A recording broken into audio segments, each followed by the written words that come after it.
दोस्तों, आज हम सब सूरदास के पद की लाइन बाय लाइन एक्सप्लेनेशन करेंगे। साथ साथ जो हमारी कविता के एक्सरसाइज सॉल्यूशन है और जो भी इम्पोर्टेंट एमसीक्यू क्वेश्चन है उन सभी को हम सब इस वीडियो में देखेंगे। राधे राधे दोस्तों, मेरा नाम है खुशी। तो सबसे पहले इस कविता की समरी की बात कर लेते हैं। उसके बाद हम सब जो भी हमारी पंक्तियां हैं उनके लाइन बाय लाइन एक्सप्लेनेशन को देखेंगे। तो आप सभी को भगवान श्री कृष्ण के बाल लीलाओं के बारे में सब कुछ पता है। तो आपको ये भी पता होगा कि श्री कृष्ण जी गोपियों के साथ खेलते थे, गोपियां उनसे बहुत अनंत प्रेम करती थी, वो उनकी पूजा भी करती थी। तो ऐसा हुआ कि जब श्री कृष्ण भगवान मथुरा गए कंस को मारने के लिए अपने मामा को, उसके बाद वो वहीं मथुरा के राजा बन गए। उसके बाद उनका वृंदावन आना नहीं हो सका। तो भगवान श्री कृष्ण ने उद्धव को यहाँ पे भेजा है युग सिखाने के लिए, लेकिन जो गोपियां हैं वो उद्धव को खरी खोटी सुना देती हैं और कहते हैं कि श्री कृष्ण जो है मथुरा जाकर बस गए हैं और वो कभी वहां पर नहीं आएंगे यहाँ पे। तो हमारे यहाँ पे जो कविता है उसमें हमारी पहली पंक्ति है, ऊधो तुम हो अति बड़ी भागी, अपरस रहत स्नेह तगाते, नाहिन मन अनुरागी। तो यहाँ पर देखो, जो सबसे पहले इसका एक्सप्लेनेशन देखते हैं। यहाँ पे है क्या कि जो गोपियां हैं वो कहती हैं कि हे उद्धव तुम तो अति भाग्यशाली हो।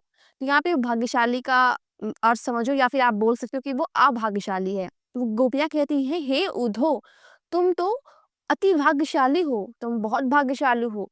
तुम तो श्री कृष्ण की प्रेम को रंग में चढ़े ही नहीं, तुम्हें तो उनका प्रेम का जो रंग है वो तुम्हारे ऊपर चढ़ा ही नहीं, तुम प्रेम से बहुत दूर रहे।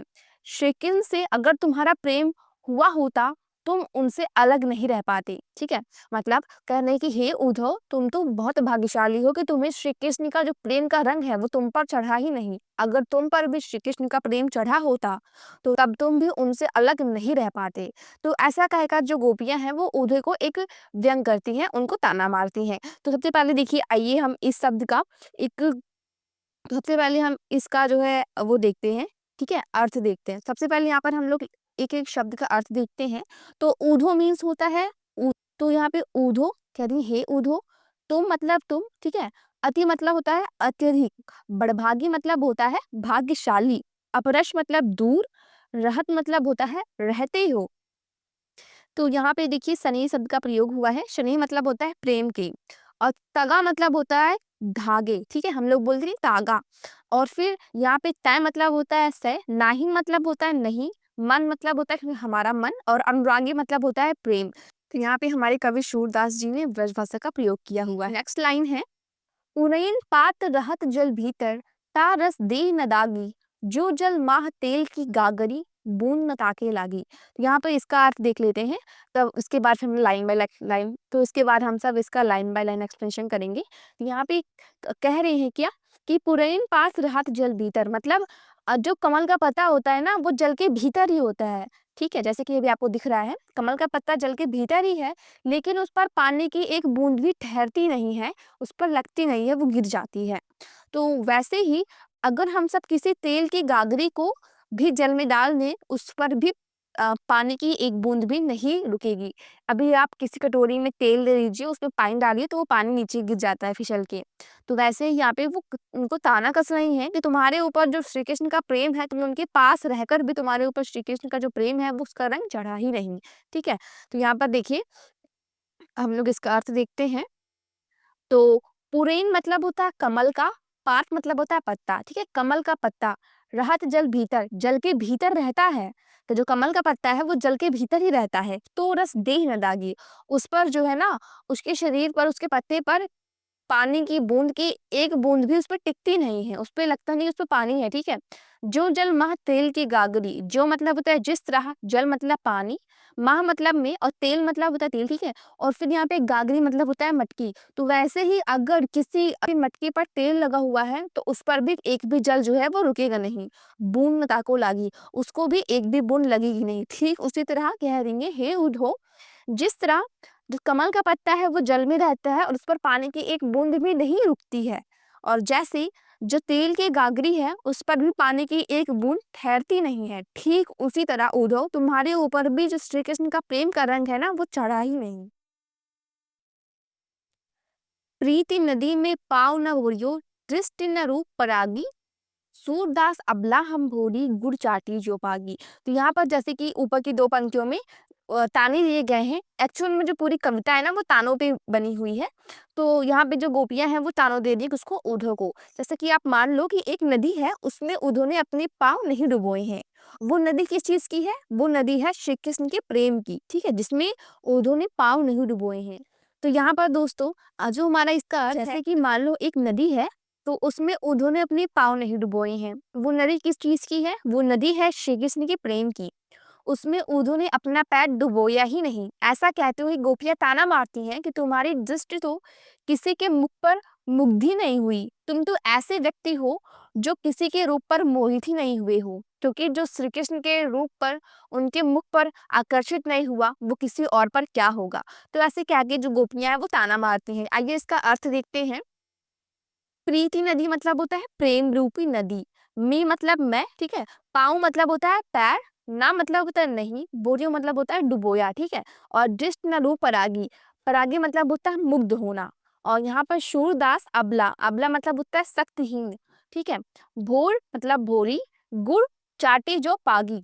गुड़ मतलब गुड़, चाटी मतलब होता है चेटी, और जो मतलब होता है जिस तरह, पागी मतलब लिपट जाना। यहीं पर गोपियाँ कहती हैं उद्धव से कि तुम श्री कृष्ण के जो रूप है, उनका जो मुख है, तुम्हें उस पर जब तुम आकर्षित नहीं हुए तो तुम किसी और पर क्या होगे। सूरदास के माध्यम से गोपियाँ कहती हैं कि हम तो अबला हैं, हम तो शक्तिहीन हैं, हम भोली बाली हैं, तुम्हारे प्रेम में हम सब फंस चुके हैं।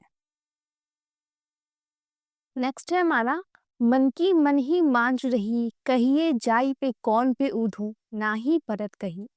तो यहाँ पे गोपियाँ कहती है कि जो हमारी मन की बात है ना, वो हमारे मन में रह गई है। क्यों? क्योंकि श्री कृष्ण जी तो आए ही नहीं, उन्होंने जो है ऊधू को भेज दिया है। तो आइए इसका हम सब लाइन बाय लाइन देखते हैं। तो यहाँ पे मन की मन ही मांझ रही। मांझ मतलब होता है मैं, ठीक है। कहिए मतलब कहे, जाई मतलब जाकर, कौन किससे, पे मतलब से, ऊधो मतलब हे ऊधो, नाही मतलब होता है नहीं, परत मतलब होता है दोषों से, कही मतलब कही जाती है। तो गोपियां वो कहती हैं, हे ऊधो, हमारे मन की जो बात ना वो हमारे मन में ही रह गई है। हम वो बात जो श्री कृष्ण जिसे कहना चाहती थी, वो बात हमारे मन में रह गई है। ऐसा क्यों? क्योंकि श्री कृष्ण जी ने योग का संदेश लेकर उधर को भेज दिया है, और हम अपने मन की बात किसी दूसरे को नहीं बताएंगे, केवल अपने श्री कृष्ण को बताएंगे।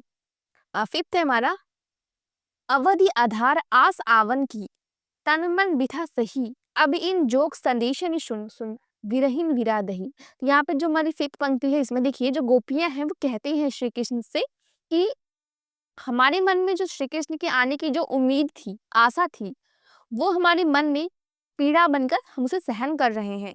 लेकिन जो तुम योग का संदेश लेकर आए हो ना, इससे हमारी जो पीड़ा है ना, उसमें एक आग सी लग गई है, और जिससे हम सब उसमें जल रहे हैं। तो इसका हम सब आइए लाइन बाय लाइन देखते हैं। तो यहाँ पे अवधि मतलब होता है समय, आधार मतलब होता है, ठीक है, आधार।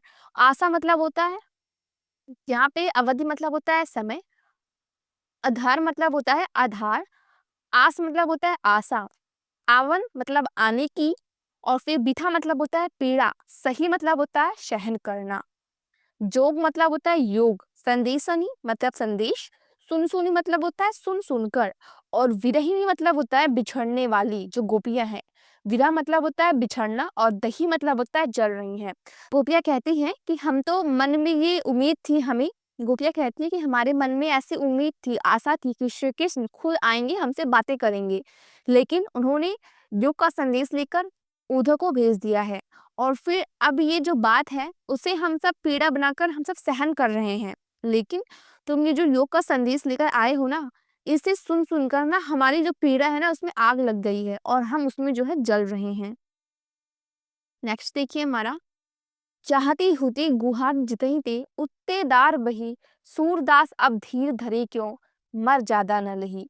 तो यहाँ पे जो गोपियां हैं वो कहती हैं कि हम रक्षा के लिए जो है श्री कृष्ण को पुकारते, बार बार पुकारते, लेकिन हमें ये उम्मीद थी कि वो आएंगे, लेकिन श्री कृष्ण ने तो वो तो खुद स्वयं आए ही नहीं, वो योग का संदेश लेकर उद्धव को भेज दिए।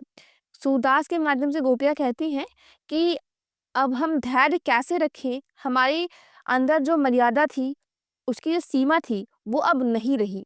तो आइए इसका लाइन बाय लाइन अर्थ देखते हैं। तो आइए इसका लाइन बाय लाइन अर्थ देखते हैं। चाहती मतलब होता है चाहती, होती मतलब थी, गुहारी मतलब होता है गुहार लगाना, जितहि मतलब होता है जहाँ से, तय मतलब ठीक है से, वहाँ उत ठीक है, और तय से, धार मतलब होता है योग की धारा, बही मतलब होता है बहने लगी। सूरदास अब, धीर मतलब धैर्य, धरही मतलब रहता रखे, क्यों मतलब कैसे, मर्यादा मतलब मर्यादा, लही मतलब होता है रही। तो गोपियाँ कहती हैं हम तो चाहती थी कि हमें जो भी मदद चाहिए तो हम श्री कृष्ण को गुहार लगाए, उन्हें पुकारें, लेकिन वो तो स्वयं आए ही नहीं और अब वहां से योग की धारा बह रही है। अब हम धैर्य कैसे रखें जब ये मर्यादा ही नहीं रही। तो हमारा 7th वाला देखिए, हमारे हरि हारिल की लकड़ी मणिकर्ण बचन नंद नंदन उर या दृढ़ करी पकड़ी। तो यहाँ पर कहते हैं कि हे उद्धव, जो हमारे हरि है ना वो हारिल की लकड़ी के भांति हैं। हम मणिकर्ण वचन और प्यार से ना उनमें बंधे हुए हैं। तो आइए इसका अर्थ देखते हैं। तो हमारे मतलब होता है हमारे, हरि मतलब श्री कृष्ण, हारिल मतलब एक पक्षी होता है, हारिल पक्षी, लकड़ी मतलब होता है लकड़ी, मन मतलब होता है मन, क्रम मतलब कर्म, वचन मतलब होता है वचन, नंद नंदन मतलब होता है कि नंद के बेटे कौन है, श्री कृष्ण, उर मतलब होता है हृदय, या दृढ़ मतलब होता है मजबूती से, करी मतलब हाथों में, पकड़ी मतलब होता है पकड़ा हुआ है। यहाँ पर देखिए, जैसे कि जो हारी पक्षी होता है ना, वो हमेशा अपने पंजों में एक लकड़ी पकड़ा होता है, वो कभी लकड़ियों को छोड़ता नहीं है। वैसे ही गोपियाँ कह रही हैं कि जो हमारे श्री कृष्ण है ना, वो हारिल पक्षी के समान है। हम जो है मन, कर्म, वचन सब अपने हृदय से ना उनको एकदम बांधे हुए हैं उनके प्रेम में। गोपियाँ कहती हैं कि हम सब मन, क्रम, वचन और प्रेम से पूरे उनको पकड़े हुए हैं, उनको छोड़ नहीं सकते। ठीक है? और फिर नेक्स्ट है हमारा, जागत सोवत स्वप्न दिवस निस निस कान कान जकरी, सुनत जोग लागत है ऐसे उज्जो को रिव ककड़ी। तो यहाँ पे गोपियाँ कहती हैं कि हम तो जागते हुए, सोते हुए बार बार हमेशा हमें श्री कृष्ण के नाम जपते रहते हैं। हमें ये योग का संदेश कड़वी ककड़ी के समान लग रहा है। ये इसका लाइन बाय लाइन एक्सप्लेनेशन देखते हैं। जागत मतलब होता है जागते हुए, सोवत मतलब होता है सोते हुए, स्वप्न मतलब होता है सपने में, दिवस दिन में, निश मतलब होता है रात में, कान कान मतलब होता है श्री कृष्ण, जकरी मतलब होता है जपती रहती हैं, सुनत मतलब होता है सुनकर, जोग मतलब होता है योग संदेश, लागत मतलब लगता है, ऐसो ऐसा, ज्यो मतलब जैसे, करुई मतलब होता है कड़वी, ककड़ी मतलब होता है ककड़ी। ठीक है, यहाँ पे कहती हैं कि हम दिन रात जागते सोते ही अपने सपनों में भी श्री कृष्ण के नाम का जाप करती रहती हैं, और अब योग का संदेश हमें सुनकर हमें वो एक कड़वी ककड़ी के समान लग रहा है। नेक्स्ट देखिए हमारा 9th है, सूतो व्याध हमको ले आए, देख सुनी ना करी, या तो सुर तिनहि लय सौंपो, जिनके मन चकरी। गोपियां हैं वो सूरदास जी के माध्यम से कहती हैं, गोपियां इन्हें योग को रोग कह रही हैं। तो कहती हैं कि हे उद्धव, जो रोग तुम लेकर आए हो ना, ये हमने कभी भी नहीं देखा है और ना ही कभी सुना है। ये योग का संदेश तुम उनको सौंप दो जिनका मन चक्कर खाते रहता है, मतलब वो कभी श्री कृष्ण की पूजा करती रहती हैं, कभी किसी और भगवान की पूजा करती रहती हैं। ठीक है, लेकिन हम गोपियां जो है वो श्री कृष्ण के प्रेम में बंधे हुए हैं। आइए इसका लाइन बाय लाइन अर्थ देखते हैं। सूतो मतलब होता है कि वह तो, रोग मतलब से व्याधि मतलब होता है रोग, हमको मतलब होता है हमारे लिए। फिर देखिए यहाँ पे, सुनी मतलब होता है सुना, और या तो सुर, सुर मतलब होता है शूरदास जी, नहीं मतलब होता है उन्हें, सौंपो मतलब होता है सौंप दो, जिनके मन चकरी, जिनके मन चक्कर खा रहे थे। फिर गोपियाँ कहती है कि हे उद्धव, तुम ये जो रोग लेकर आए हुए हो ना, इससे तो ना मैंने कभी देखा है ना ही कभी सुना है। गोपियाँ जो है वो योग को रोग कह रही हैं, बीमारी कह रही हैं। सूरदास के माध्यम से वो कहती हैं कि उद्धव, तुम ये योग का संदेश जो तुम लेकर आए हुए हो ना, ये उनको सौंप दो जिनके जो मन है ना वो चक्कर खाते रहते हैं, इधर उधर भटकते रहते हैं। हम तो भगवान श्री कृष्ण के प्रेम में एकदम लीन है, उन्हीं से प्रेम करते हैं। नेक्स्ट देखिए हमारा, इक अति चतुर होते पहले ही, अब गुरु ग्रंथ पढ़ाए, बड़े बुद्धि जान जो जो संदेश पठाए। यहाँ पे देखिए जो गोपियां वो कहती हैं कि एक तो वो पहले से इतने चतुर थे और अब तो वो राजनीति भी सीख लिए हैं, और उनकी बढ़ी हुई बुद्धि ये योग को संदेश को बताती है। यहाँ पे जो गोपियाँ वो कह रही है कि उद्धव है, एक तो वो पहले से ही बहुत ज्यादा चंचल थे, चतुर थे, चालाक थे, और अब तो वो वहां जाकर राजनीति भी सीख लिए हैं, और उनकी बढ़ी हुई बुद्धि जो है ना, वो इस बात का प्रतीक है जो उन्होंने योग का संदेश को भेजा है। आइए इसका लाइन बाय लाइन अर्थ देखते हैं। एक मतलब होता है एक, अत्यधिक मतलब अति, ठीक है। चतुर मतलब चतुर, और पहिले मतलब होता है पहले। गुरुग्रंथ मतलब होता है गुरुग्रंथ पढ़ लिए हैं। योग संदेश मतलब होता है योग संदेश पढ़ा, मतलब पढ़ने के लिए। यहाँ पे देखो गोपियाँ जो है वो कहती है ना, एक तो पहले से भी बहुत चतुर थे, लेकिन अब वो मथुरा जाकर गुरु ग्रंथ और राजनीति जो है उसे भी उन्होंने सीख लिया है। बढ़ी हुई बुद्धि इस बात को अनुमान लगाकर कहती हैं कि जो उन्होंने योग का संदेश पढ़ने के लिए हम सभी को यहाँ पे भेजा है। 11th देखिए, ऊधो भले लोग आगे ते, पर हित डोलत ढाए, अब अपने मन फेर पहिए, चलत जो होते चुराए, ठीक है। तो यहाँ पे देखो गोपियाँ जो है वो कहती हैं पहले के लोग बहुत ही भले थे, बहुत ही साधारण व्यक्ति थे, वो एक दूसरे के लिए मदद करते थे, उनके हित में कार्य करते थे। अब हम अपने मन को वापस पाना चाहती हैं, जो श्री कृष्ण ने चुरा लिया है। ठीक है। यहाँ पे गोपियाँ कहती हैं कि हे उद्धव, पहले के लोग बहुत अच्छे थे, बहुत साधारण थे, एक दूसरे की मदद करते थे, ठीक है, उनसे प्रेम करते थे। लेकिन अब हम अपने मन को वापस पाना चाहते हैं, जो श्री कृष्ण ने हमारे मन को चुरा लिया है अपने प्रेम के लिए।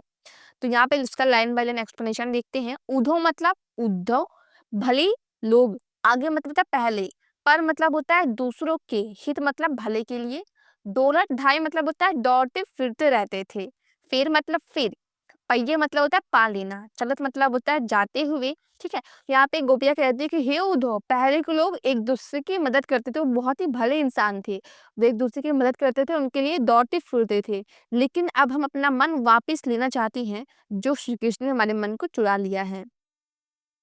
फिर दूसरा देखो हमारा, ते क्यों अनीति करे आपुन जे और अनीति छुड़ाए, राज धर्म त्यो यही सूर जो पजर न जाहि सताए, ठीक है। तो गोपियाँ कहती हैं कि वो हमारे साथ अन्याय क्यों कर रहे हैं, जो दूसरे को न्याय दिलाते हैं। राजा का तो धर्म होता है ना कि वो अपनी प्रजा को ना सताएं, लेकिन वे हमें सता रहे हैं, ठीक है। ये इसका अर्थ है। आइए इसका लाइन बाय लाइन एक्सप्लेनेशन देखते हैं। तो ते मतलब होता है वे, क्यों मतलब होता है क्यों, तो अनित मतलब होता है अन्याय, करे मतलब होता है कर रहे हैं, आपन मतलब होता है हमारे, ठीक है। और मतलब होता है यहाँ पे दूसरों को, अनित मतलब अन्याय, छुड़ाए मतलब होता है छुड़वाते हैं, राज मतलब होता है राजा का, धर्म मतलब होता है धर्म। तो यह सूर जो प्रजन सताए मीन्स होता है कि सताया जाता है। तो यहाँ पे वो कह रही हैं कि वो हमारे राजा का तो धर्म होता है ना कि वो अपनी प्रजा को अन्याय से बचाएं, उनको जो है न्याय दिलाएं, लेकिन वो हमारे साथ, हे सूरदास जी, लेकिन वो हमारे साथ ये अन्याय क्यों कर रहे हैं, वो हमें सता क्यों रहे हैं, ऐसा गोपियाँ कह रही हैं। तो दोस्तों अब हम सब इस पार्ट के जो हमारे इंपॉर्टेंट एमसीक्यू क्वेश्चन है उसको सॉल्व करेंगे। चलिए देखते हैं। पहला हमारा है, उद्धव किसकी संगति में रहकर भी प्रेम से अछूते रहे हैं। तो इसका टाइम स्टार्ट होता है अब। 1 2 3 4 5। राइट आंसर आप हमें कमेंट सेक्शन में बताओगे। तो देखिए यहाँ पे जो उद्धव है ना, वो श्री कृष्ण की संगति में रहकर भी उनके जो प्रेम से वो अछूत रहे हैं, ठीक है। नेक्स्ट क्वेश्चन हमारा है, गोपियां स्वयं को क्या समझती हैं, डरपोक, निर्बल, अबला, साहसी। टाइमर शुरू होता है अब। 1 2 3 4 5। तो टाइम अप होता है। आप हमें अपना आंसर बताओ कमेंट सेक्शन में, ठीक है। यहाँ पे जो गोपियां हैं वो स्वयं को अबला समझती हैं। थर्ड क्वेश्चन देखिए हमारा, कवि के अनुसार गोपियों का स्वभाव कैसा है। तो हमारी टाइमिंग शुरू होती है अब। 1 2 3 4 5। तो कवि के अनुसार जो गोपियों का स्वभाव है ना, वो बहुत ही भोला भाला है। फोर्थ क्वेश्चन देखिए, गोपियों को कृष्ण का व्यवहार कैसा प्रतीत होता है। तो यहाँ पे हमारी टाइमिंग शुरू होती है अब। 1 2 3 4 5। तो हमारा जो श्री कृष्ण का व्यवहार है गोपियों को छलपूर्ण वाला प्रतीत होता है। फिफ्थ क्वेश्चन देखिए, उद्धव के व्यवहार की तुलना किसके पत्ते से की गई है। तो इसकी टाइमिंग शुरू होती है अब। 1 2 3 4 5। तो यहाँ पे जो उद्धव के व्यवहार की तुलना है वो कमल के पत्तों से की गई है। फ्रेंड अगर आपको उसका क्वेश्चन आंसर चाहिए, उसके एक्सप्लेनेशन, तो यहाँ पे मैंने 2 वीडियो अपलोड की हैं। जो पहला वाला है इसमें हमारे भाई की राइटिंग है, उसके 10th में जो है 96% आए हुए हैं। तो फर्स्ट जो है उसकी क्लास 10 की कॉपी है, उसके नोट्स हैं, और यहाँ पे जो सेकंड वाला है ये मैंने पीपीटी फॉर्मेट में बनाया हुआ है। अगर आपको इसके लिंक चाहिए तो डिस्क्रिप्शन बॉक्स में है, अदरवाइज आप प्लेलिस्ट पर जाकर भी क्लास 10th हिंदी में उन्हें देख सकते हो। सो फ्रेंड, मिलते हैं नेक्स्ट वीडियो में।